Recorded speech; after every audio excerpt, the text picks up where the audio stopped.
Ju, në qoftë se do t'jeni imam, ju nuk do të shkoni të këndoni njeriun e vdekur, gjenazen, me para, apo?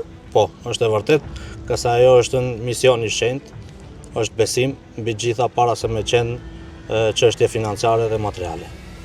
Kjo është një çështje e besimit që nuk takon asnjë hoxhe që me marr, shpërblime apo me marr para për ato vepra të cilat i kryen, sigurisht se falja e gjenazes, apo procedurat e larjes të gjenazes, apo procedurat të cilat i kryen pas gjenazes, ato janë krejt të menduara për interese personale dhe jo të bazuara në aspektin fetar. Edhe une për këto shërbime të cilën do të kryej, une ju kam thënë edhe atyre, te une nuk është çështja financiare me rëndësi, po misioni, përcjellja e mesazhit të Zotit sinqerisht te njerëzit, pa asnjë farlloj arsye financiare apo interesi për ndonjë post apo gjëra të ngjashme. Thjesht ju ka kërkuar një xhami vetëm, e cila nuk ka imam. Në Ohër ka 9 xhami. 4 prej tyre nuk kanë imam, pra 4 prej tyre rinë të mbyllura dhe nuk këndohet ezani. Në 5 prej tyre ka imam, po 4 prej këtyre imamve nuk kanë diplom, pra nuk janë me diplom, nuk janë adekuat për ta bërë atë profesion. Ndërsa jam me Sabaudin Zeqirin, i cili është i diplomuar, me të gjithë dokumentacionin e rregull, por myftinia nuk e pranon si hoxh.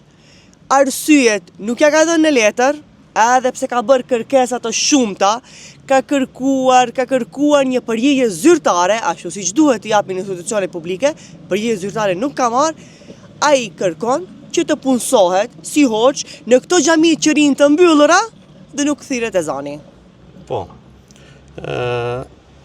Kjo që e përmendët, është plotësisht e vërtet. Unë kam tentuar disa herë me muftiun të bim në dialog edhe në mënyrë diplomatike të zgjedhim këtë problem, mirë po muftiniu vazhdimisht ka refuzuar. Unë posa jam kthyer prej studimeve, kam vajtur te muftiu siç edhe ai e potencoi, vetë. Mirë po arsyeja aty ka qenë nuk kemi mundësi të paguajmë, i kam thënë s'është problem, se unë nuk jam ngusht për pare. 4 xhami nuk kanë imam. 4 xhami janë të mbyllura. 4 xhami nuk thirret ezani në Ohër. Pra këto banor nuk e dëgjojnë as ezanin në Ohër. Ndërsa ju e keni dhe gjithë dokumentacionin e duhur. Edhe ne biseduam edhe me myftiun, biseduam edhe me udhëhecin e Bashkësisë Fetare Islame, intervistat e tyre do t'i ndiqni për pretendimet që i kanë. Publikisht thonë se do të shohim dhe do të japim një përgjigje, sepse ata nuk kanë përgjigje zyrtare tjetër. Po. Sa i përket çështjes, këto imam të cilët ai i çon imam dhe i dërgon veç për ditën e xhuma, ato i dërgon vetëm në ditën e xhuma dhe nuk janë hoxhallar. Nuk kanë kry fare as medresen e jo më fakultetin.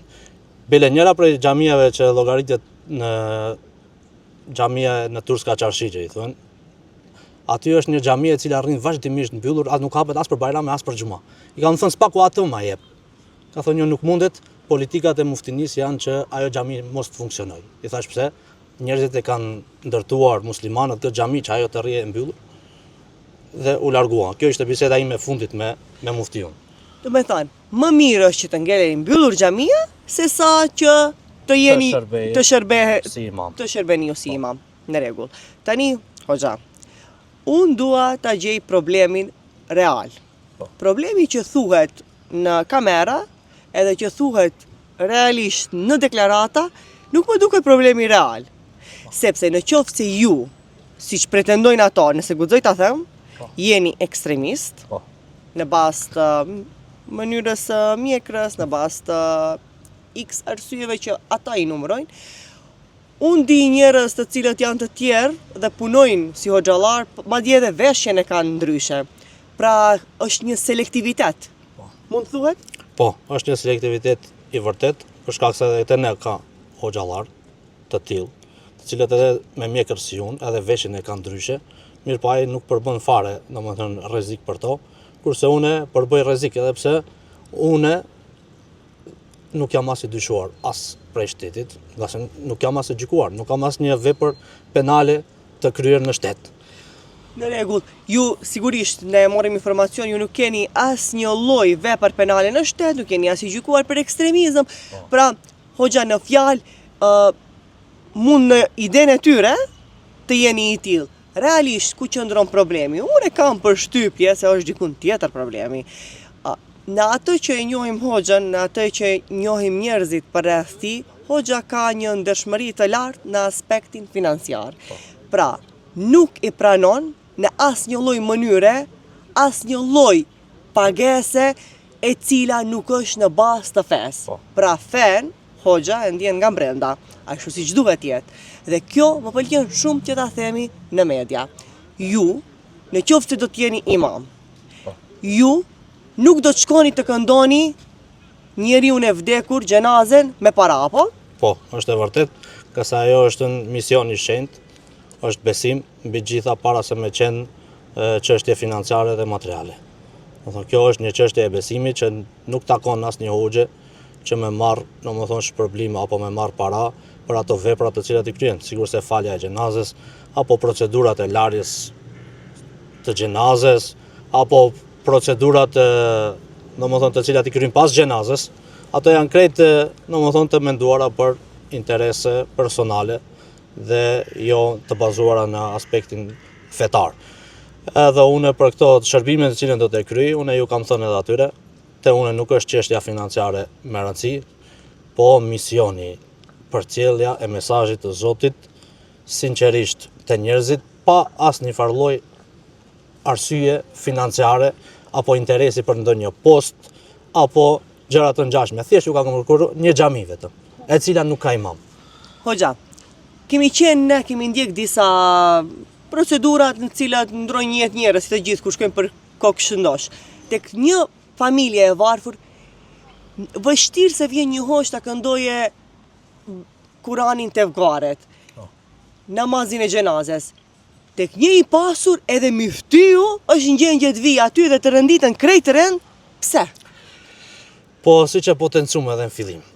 Çështja është se kur feja merret për interes, atëherë njeriu kalon prej asaj humanizmit, kalon në aspektin material. Prandaj edhe i sheh që në shumicën e xhenazave të cilat janë njerëzit e pasur, hoxhallarët të gjithë nxitojnë.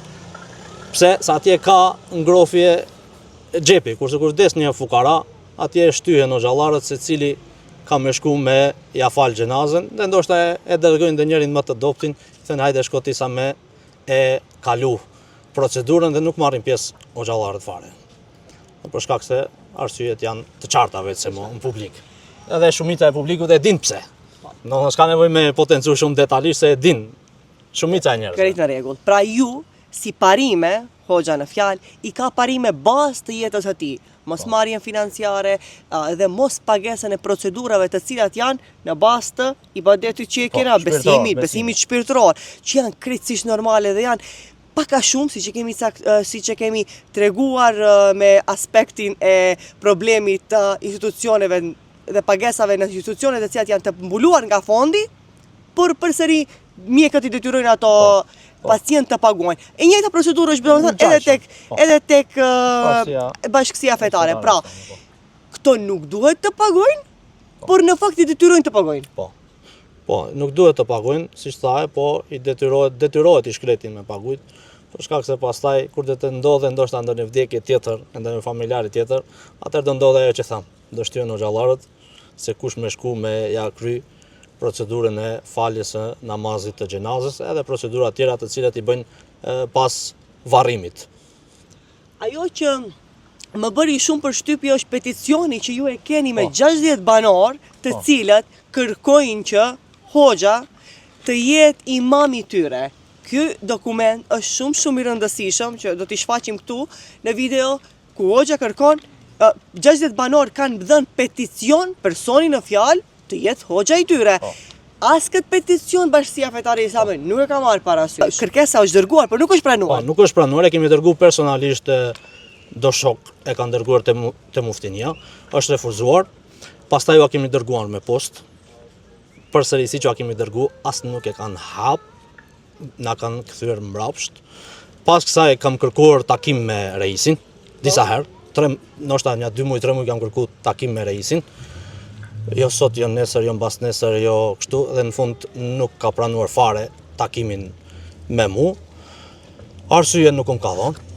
I kam kërkuar, ka thonë bare mi tregom datë kur të vi. Nëse je i zonë tregom mas 1 muaj, mas 2 muaj, mas 3 muaj, mas 5 muaj. Kur ti je i lirë, unë jam dispozicion me ardh edhe me e trajtu këtë çështje të diskriminimit që e bën Muftinia Nohër, fare pa përgjigje ende deri më sot. Në fakt, ne komunikuam dhe ne e ka dhënë këtë përgjigje. Pak që do duhet traj?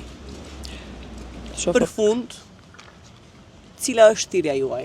Thirrja ime për fund është, unë jam çdo herë për bashkëpunim. Dorën e pajtimit unë e kam çdo herë të zgjatur dhe kam potencuar edhe në postimet e mia publike. Ju kam thënë, unë jam për zgjidhjen e problemeve, jo për të shkaktuar probleme.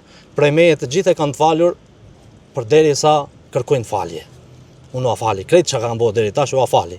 Mirë po, nëse vazhdojnë në këtë mënyrë të diskriminimit, mas pari i këshilloj ta kenë frikë Zotin, e pastaj le ta vendosin ata se si do të dalin dhe si do të japin llogari edhe para publikut, po edhe para Zotit në ditën e fundit.